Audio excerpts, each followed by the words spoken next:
good morning, good people. I am back with a redefining thought. I actually wasn't real sure if I was going to continue with the series, but clearly God had other plans because here I am. Um, it's Mental Health Month. It is the month of May right now. We are pretty much in the middle. And to be honest, I am having a day where life is lifing. And so, what that has in the past looked like for me is I either go into overdrive and hyperdrive, trying to do a whole bunch of stuff to not deal with what I'm feeling. Or, well, no, there's no or. Like that's just what it is. I've been a functional depressant. I've gotten degrees. I've excelled at work. I've taken on classes. I've started a business. I've started multiple businesses actually. So a lot of the little side hustle projects that I have started because it was me trying to fight off depression and anxiety because I just didn't want to deal with them. And so to not deal with them, I picked up something else to do. Now, does it mean that those things aren't going to be beneficial and useful to me later? No, it doesn't, because I'm still using them now. I still have them now. I just had to learn how to balance all of that out. And so the reason for them still remaining is because in the grand scheme of purpose of things that I have, seen God lay out for my life and seen how things flow in, they all have a place. Did I need to start them when I started them? Probably not, but be that as it may, they're all here now and I'm still here. But the point of this is that a lot of times people look at depression and we don't see the side where the depressed person does all the things. We don't realize that it's actually a cover up for depression and anxiety. And so what ended up happening for me is that when my youngest son was born, I went through postpartum depression and anxiety at the same time. The anxiety actually started before I went into labor. It started probably about a month before I went into labor and stuff just didn't feel okay. But in the obligatory conversation they have with, you before you go into labor, if you're not feeling okay, if you don't feel like yourself, if you feel like you're going to harm yourself, or after the baby comes, you feel like you're going to harm the baby, then please seek professional help. Reach out to the doctors, all of those things. And it's a great conversation to have. However, because I was never in danger of harming myself or harming my child, and because my way of dealing with things that bother me is to really kind of bottle it up and put a cap on it and keep on pushing through life, I didn't look like the typical candidate for depression or anxiety. I didn't come in hypervigilant and overly anxious and worried about everything. For me, it was all internal. It was the stuff I felt on the inside. On the outside, I probably have one of the best poker faces ever. I could be having a whole meltdown and the majority of people would never know it because I don't carry it on my face. Part of that is probably from the myasthenia. The other part is because it's just me. I just don't do that. This is not what I do. So in doing all the things and carrying all the stuff, when I could walk into the doctor's office and have a full-blown logical conversation with them, their answer was, okay, just get some rest and everything will be okay. But everything wasn't okay. It compounded things. How do you get rest when you are preeclamptic and everything on your body hurts? How do you get rest when you still have a kindergartner at home who needs your attention? How do you get rest when you're in a relationship that is not going anywhere? Forget any sort of particular destination. It's just not going anywhere, period. And so it's becoming more of a hinder than a help. And then you have the baby and you think some of that's going to go away. And it all just amplifies even more because now you're also recovering from a C-section. You're also recovering from a myasthenic attack, which I actually had, but wasn't fully aware of what was going on. I just knew things weren't okay. And so in the aftermath of it all, when I got back to myself and I was able to come back to myself and realize, okay, these are the things that are going on. I called the doctors, I talked to the doctors and ran down the list of things that were going on. I got, the myasthenia cleared up. My neurologist was on it. She was like, okay, this is what you need to do. This is how we're going to treat that. You'll be, back to quote unquote normal in no time. On the mental health side, though, they just suggested that I find a group. Groups met during the time that I went to work or had to go back to work. Going back to work was actually part of the whole problem because I still wasn't well to go back to work. So I went back to work because I needed a check, not because I just missed teaching that much or because I was okay and I felt fine to go. No, I went because I had to. It was either not go or, be moneyless for who knows how long, what length of time or whatever, because I also found out that I didn't have the short-term disability insurance that I thought I had. So when I tell you that I went through Lemony Snicket's series of unfortunate events, I went through the series of unfortunate events. And so when I wrote Be the Overcomer, it was me telling parts of that story. And it was me getting that out because writing is what pulled me through it. I wrote through the hard things. I did what I had to do to regain my senses.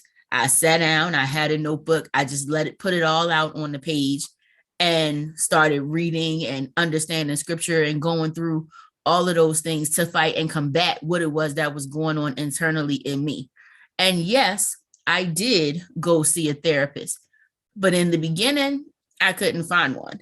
And when I sat down and I was sitting in my living room or my kitchen or wherever it was I happened to be at the time, I said, okay, God, it's just me and you until you see fit to send me somebody else.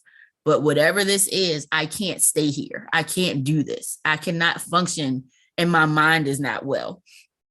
And so he took me through all the stages that I wrote about in the book. He took me through the scriptures. He took me through the things.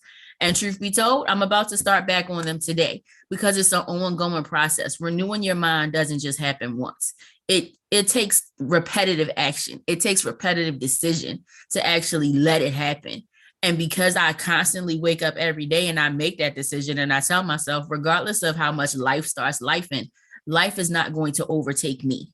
There is nothing, the weapons can all form, they're not going to prosper. And even right now doing this video, part of me doing it is because this is my way of making the announcement that I'm going to overcome what I have to deal with today. I'm going to overcome what I have to deal with next week. I'm going to overcome what I have to deal with next month, next year, next day, next second, next whatever. I'm going to overcome it all because that's who I am and that's who he made me. He made me the overcomer and he made you one as well. But don't sleep on the fact that you have to do the work that goes with it. You can't skip parts.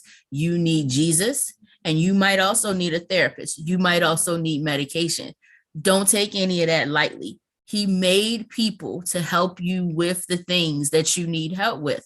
Yes, we all know God can, he will, and he does. Point blank, period. Those are not questions. Those are not things any of us ever have to wonder about. He can snap and you can be completely fine and never have to go back to it. However, sometimes he doesn't do that. Sometimes he takes you through all the things because you need to learn something about yourself. You need to learn something about him, and you need to learn how to stop relying so much on you. Me going through a series of depressive events for a long number of years, like at least 15, if not more, but at least 15 of them, was me not taking heed to the fact that I needed to talk. I needed to say things to people. I needed to let out how I was feeling. I needed to stop just answering, I'm fine, knowing that I really wasn't fine. And when all of those things started coming into play, here I am today. Am I completely comfortable talking about it? Nope. But am I going to keep talking? Yes, because I have to, because there are many other people who feel the same way that I do. It does not lessen you as a woman. It does not lessen you as a mother. It does not lessen you as a person to have to actually sit down and say, you know what? Today I am not okay. I can be, but at this particular moment, I am not. There is strength in admitting where you are in your moments. And if you don't bother or learn how to own your moments will begin to own you. And that's when things just start going haywire and all out of control. And so today, as I close out and as I finish up and get ready to, go on with the rest of my day, I just encourage you that number one, you are an overcomer. And number two, take some time today to deal with you. It is Thoughtful Thursday at this particular point in time. It's May 19th, Thursday, May 19th. It's Thoughtful Thursday. Deal with your thoughts. And if you are finding that you cannot deal with your thoughts, then reach out to somebody that can help you deal with your thoughts. Trusted friend, pastor, clinician, doctor, coach. You can send me a message, maybe not today, because today I'm having trouble dealing with my own, if I'm honest, but true fact, give me tomorrow. I'll be good then. I bounce back. Be that as it may, or, we can sit and deal with them together. That's sometimes it's not the fact that misery loves company. It's the fact that people can understand where you are from where they are. And when people can understand that, when you're me and you teach and everything becomes a lesson in a moment, I've learned to see past what it is that's in front of me. This is where I am today. Today, I don't all the way feel okay. Facts, I don't.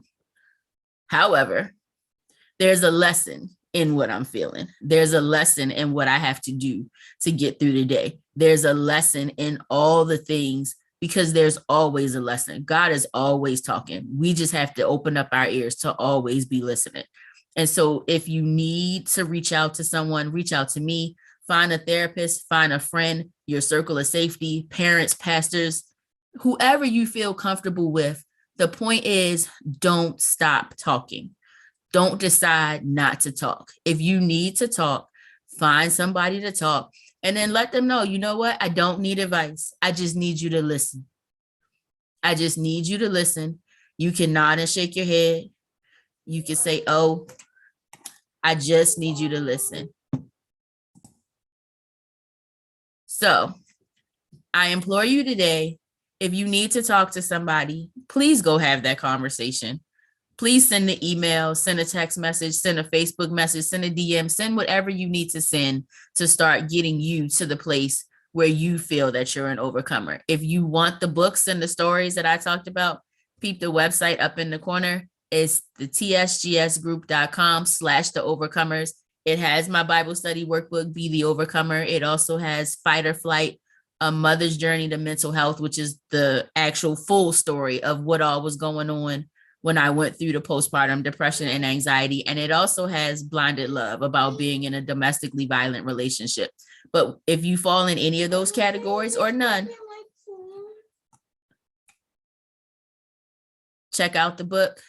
Talk to somebody today. Make it a point to make your voice heard. You can have Jesus and a therapist. It is all okay. I'll talk to you soon. Peace.